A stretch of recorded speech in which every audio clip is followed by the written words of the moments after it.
আজকে এক ভাই আমার লগে দেখা করছে, কইছে হুজুর আমি একটা মিনিট আপনার সাথে কথা কইতে চাই। আমি চিনতাম তাকে, মোটরসাইকেল চালাইতো, ব্যবসা করতো, সারাটা ক্যান্টনমেন্ট ঘুরতো, সারাদিন পরিশ্রম করত। উনি ভালো মানুষ, এমনি আমার সাথে এক মিনিট দেখা করতে দাঁড়াইছিল। আমি ভুলে গেছি, আবার গাড়ি ঘুরাইয়া ওনার সামনে গেছি।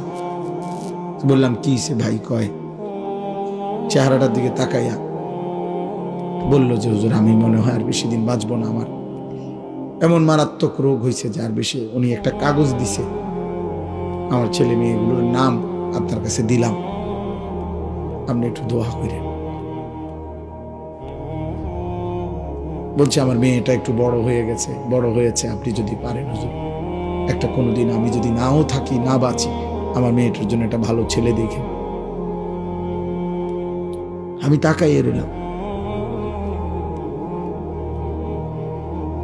এই জন্য দোস্ত থামাই দিবে তোমার, প্রতিদিন কেউ না কেউ থেমে যাচ্ছে।